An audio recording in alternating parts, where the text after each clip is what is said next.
Hey everybody, this week's Torah portion is Parshat Bo, and in this week's Torah portion we get the first commandment that the Jewish people ever got as an entire nation. Now obviously we had circumcision and having children and other rules before this, but this was the first one the Jewish people got as a nation.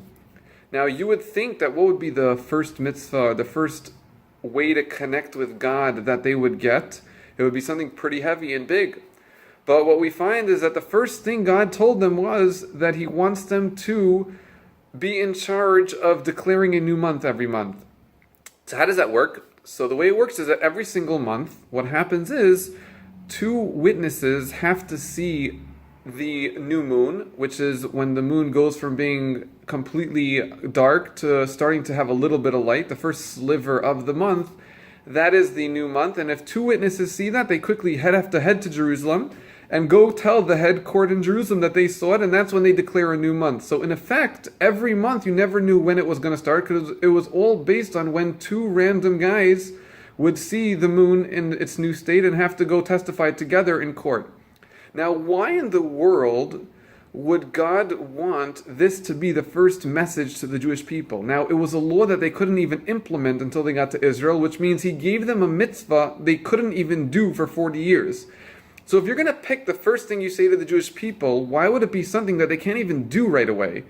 So A, why is this the first mitzvah we got? Why is it something that we got something that we can't even use? And B, what is the deal with this mitzvah altogether? Why is it that God wants two people to go together to declare a new moon? Why not just set up a calendar system, which is very simple, and every month we'll know it. This month has 30 days. This month has 29 days. Like the rest of the world uses a regular calendar system.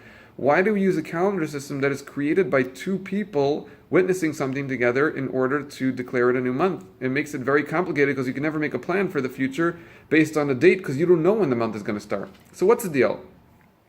So our rabbis tell us something very interesting.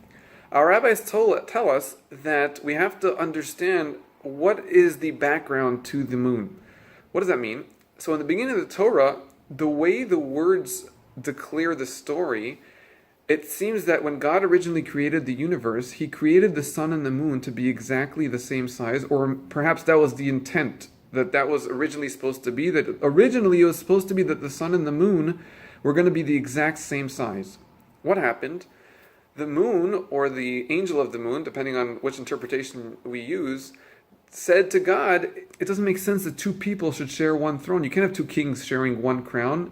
One of us has to be bigger and one of us has to be smaller. It can't be that we're both going to be the same. To which God said, okay, since you're the one who had the brilliant idea, I'll make you the smaller one. And He shrunk the size of the moon. So in essence, what the moon really represents is the first time somebody complained and said, we can't be equal. There can't be two of us. There's not enough room here for the both of us. The first disagreement, if you will, started with the moon. So what did God do? God said to the Jewish people, the first thing you have to understand as a people is that we need to work together. We have to be the opposite of what the moon was. And how are we going to do that? Every month, we're going to get together, and the month won't start until two people come and work together to declare that they saw the moon starting in its monthly cycle. So the mitzvah was a message to the entire Jewish people that the first thing you have to understand about yourselves is that you're built on working together. You're built on camaraderie. You're built on being a family. So you're going to remember that every single month when you create the month by two people, random strangers, who happen to see the same thing working together to help the rest of the Jewish people. And that is the message, or one of the messages, of the first commandment. Even though we couldn't do it, the message was still there. Now it's interesting, just one little tidbit.